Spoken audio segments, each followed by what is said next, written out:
Well, a very good morning, everybody, for Tuesday, the 19th of July. So it's come to this UK heat record, which stands at about 38.7 or something close to that. May likely fall today. We didn't quite get there yesterday. That's because of a reduction in temperatures due to that bit of rain that we had. There were actually some storms going on at 5,000 or 6,000 feet, but only a little bit of that was reaching the ground. Yeah, for today, got an upper cold front that's moving through, which is likely to bring with it some further instability, but probably not affecting our region too much. As you can see on here, it would load.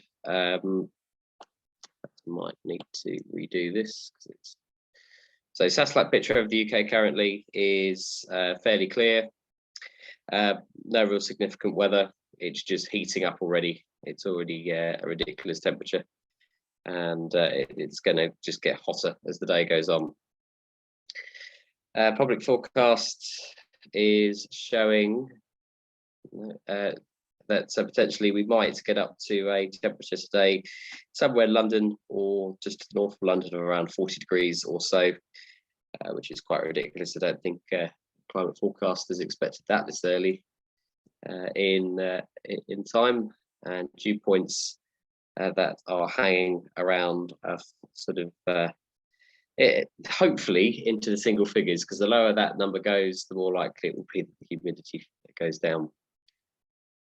Currently at Lasham with a temperature of 25 and a dew point of around 10. And you can see, I think this overreads slightly, but it hasn't really gone down too much overnight. Maybe it's dipped to maybe 22 degrees at Lasham, but already it's on its way up. And you can see that by looking at the sounding at Hurstman Zoo at 1 o'clock this morning. Look how much hot air is trapped last night.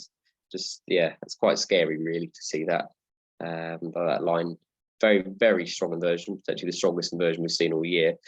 And I'll come on to that in a minute. But yeah, you can see that is quite a lot of energy moving around there. Looking at METARs and TAFs, it's 130 at 9 knots at the moment. It's going to be southerly to southeasterly all morning. Looking at soaring, as you can see on here, not particularly much chance in the way of it being particularly soarable. That's the application is not loading at the moment, which shows top beta is overheating currently. I'll just show you this at the moment, just as more of an interesting point. Phytothermals, which for the first time potentially in the UK, at least in the BGA's history, we could see cloud bases or top convection of over 10,000 feet. Showing that for Manchester later today with 40 degrees. As you see, as that area moves through, yeah, it's quite ridiculous, really. And, the applications are not doing well this morning. Wind at height, this is the big thing today, although it's not loading on the screen currently. Surface winds at Lasham are going to be southeasterly around 10 knots. At 1,500 to 2,000 feet, expect it to actually be 30 knots. Yeah, that inversion is really capping the mixing of the air, and as a result we are left with that quite severe wind shear that we might see, which may cause us a bit of a problem this morning. So yes, bear that in mind, that we have a fairly strong southeasterly wind at height of around 30 knots, while on the ground at the moment you might not think it's that, but that's how strong the inversion is. But there's a huge difference up there. Airspace wise, looking at this, there's some activity at Keevil at the moment. If you want to go and fly over Bryce Norton, they are closed at the moment. They do have a bit of parachuting going on at times. Today that is 8:30 till 10, or 12 till 1:30, or 3:30 till 5. And Little Rissington ATZ is active. But if you check the NOTAMs in a little bit more detail, you may find that actually the Bryce Norton control zone has actually been deactivated because the runway melted yesterday, and I don't think they're going to give it any chance today. Luton melted too, so that's not ideal.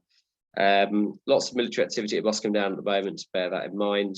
And we've also got at the moment the Farnborough Show, which continues today with all of these areas active. We have diagrams and everything like that in the gliders or in the office if you need them, but effectively do not go to Hook or around the corner towards Midhurst, because yeah, you'll be close to controlled airspace at that point. There are also some holds to be aware of. I didn't brief this yesterday because I didn't think it would be too important, but it was yesterday in the end. The primary hold is within the restricted area down here at 3,000 feet. So it doesn't really cause us a problem. However, if you are flying later this afternoon, I've been told the secondary hold may come into use. And as you see, that is slap bang where we normally go flying at 3,000 feet. So you might see fast jets or airliners whizzing around in there. We do get notified when it's in use, but yeah, it is potentially in use today, so bear that in mind. Okay, back to this. So we are on 1/6 today with that south easterly wind. Just get my drawing pencils out.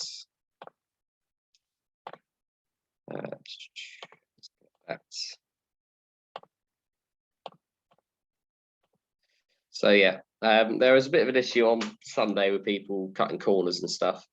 Just to put it clear, today I don't expect anything else than you to land in the direction that we're launching. We do it for every other runway we're on, so let's do it on this one too, please. So yeah, bear that in mind. Unless you're low or if there's another good reason, please keep to the normal circuit pattern and try to make sure you don't land too close to cables as well when we're on 1/6. Lots of hats, lots of sun cream. Let's get going early as you open the hangar, as it probably is now, and we'll get set up and hopefully launching in the next half an hour or so. But bear in mind those top temperatures at Lasham today, probably exceeding 35 degrees, and the likelihood of that wind shear gradient being there. But we'll make sure there's plenty of water, but yeah, make sure that you are adequately prepared for what should be the hottest day on record. Bye for now.